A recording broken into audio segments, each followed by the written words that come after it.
Okay guys, I want to talk about an accident that I had August 23rd, which was a Friday. It happened around noon, so it was around lunchtime. Traffic on Stone Drive is terrible. So this is the exact spot where this accident happened. Matter of fact, that may be the cop in question right there. But anyways, we'll get to that in a minute. So, as you can see, there is a bicycle lane on the shoulder of Stone Drive. Where this car is about to pull out is where I was trying to make a right-hand turn into the parking lot of Grand Home Furnishing, this open parking lot right here. You see this guy right here?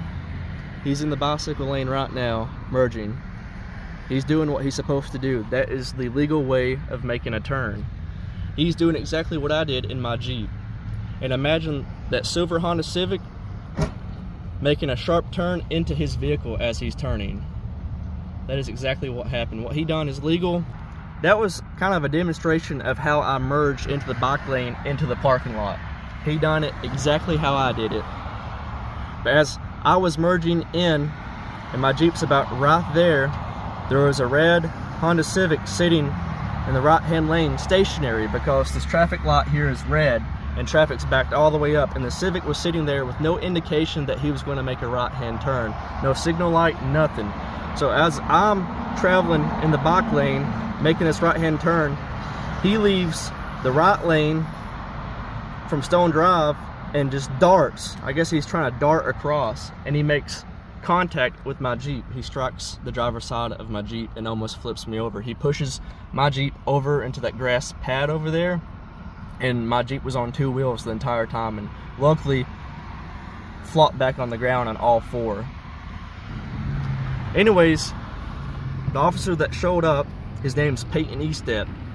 He took both of our statements, and I gave the statement that I was in the bicycle lane trying to make a right-hand turn, and the Civic was in the right lane, and just assumed that the bicycle lane was open and clear, and he made a turn without even looking, no indication, like I said, no signal lights, and he just pulled out and struck my Jeep.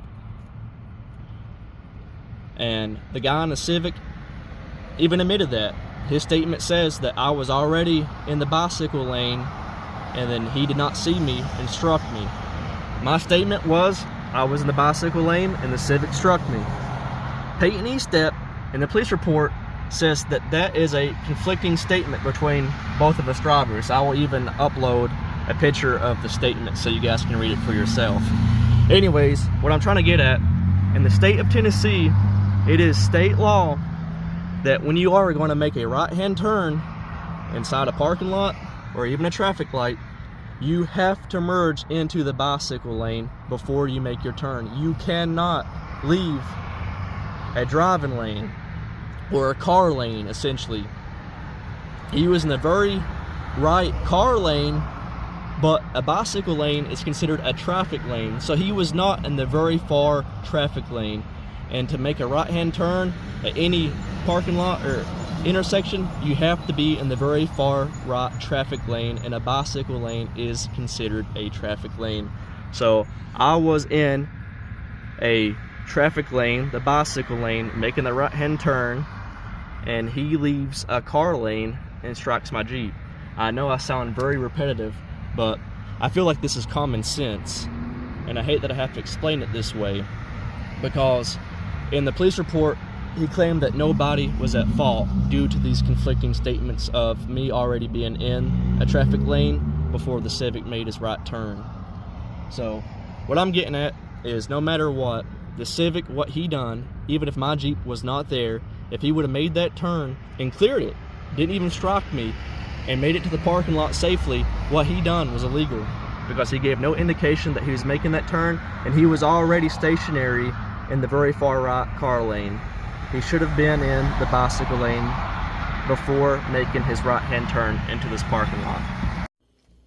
So here is the crash report that Peyton Estep wrote out, and all of this is not accurate. He's completely wrong here. He's got me, Unit 2, as the Jeep, sitting way too far back from the actual opening to the parking lot here. My Jeep was actually sitting about where he's got Unit 1, which is the red Honda Civic in this case. My Jeep was actually sitting right there, and that's when I started to get over into the box, shoulder, whatever you want to call it. That's when I started initiating the turn to go into the parking lot. So the Civic was actually sitting right here, and he was stationary in traffic. I was still rolling, coming to a stop, so I decided, you know what, I'm just go ahead and get in the shoulder. I'm going to make this turn anyway. All these people are stationary. So he didn't even turn on his signal light or anything. So once I got over to turn into the parking lot, he went ahead and just gunned it. I mean, he didn't even look. And then he nailed my Jeep, and like I said in my last video, it actually lifted my Jeep up on 2 wheels, and it pushed us both over here into this curb, and my Jeep actually landed somewhere over here, luckily on all 4.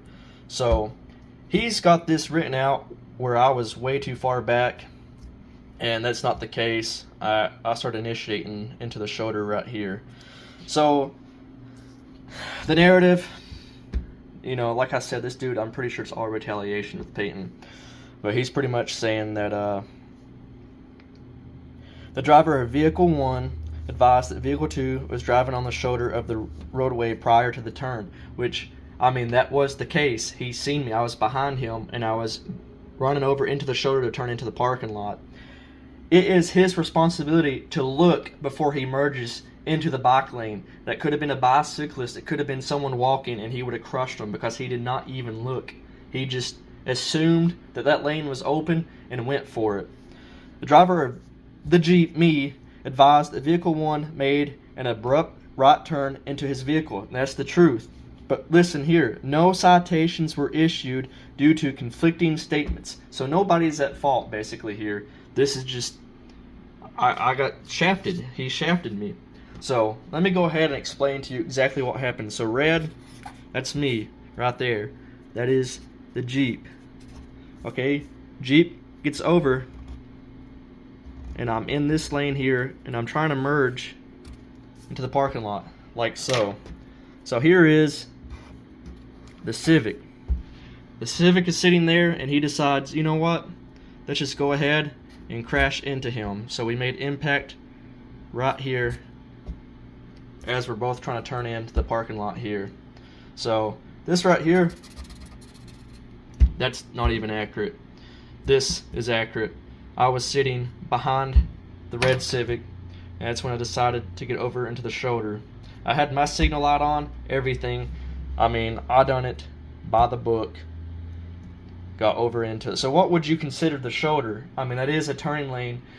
I don't think it's fair for him to assume that he can just turn from the right lane, cut across a bike lane into a parking lot without even being not confirming that the bike lane is clear. Like I said, there could have been a bicyclist there that he would just swapped out, because it's his responsibility as a driver to make sure that if it's a shoulder, emergency lane, turning lane, even a driving lane, he needs to make sure that lane is safe to merge into, and he did not do that. He neglected to do that. It was very dangerous what he done. He almost flipped my Jeep. Could have been a way worse accident than it was. I'm just upset with Peyton Estep. I believe it's retaliation. Kingsport Police Department is a joke. This right here explains why. And then of course my story with my girlfriend getting purposely rear-ended by an old man and admitting that he purposely rear-ended her to teach her a lesson. Peyton Estep took that statement and done nothing with that information. Instead, he decided that he was following too closely. That was the citation that he gave the old man. The old man was able to get back in his vehicle and drive home. So in that old man's head now, he thinks that he can just rear-end anyone he wants to and get away with it, basically. Especially if it's Peyton Estep that shows up on scene. And like I said, he's a K9 officer, K9 Unit Ghost for Kingsport Police Department. He is not a good police officer. He's a joke. Kingsport Police Department in general is a joke.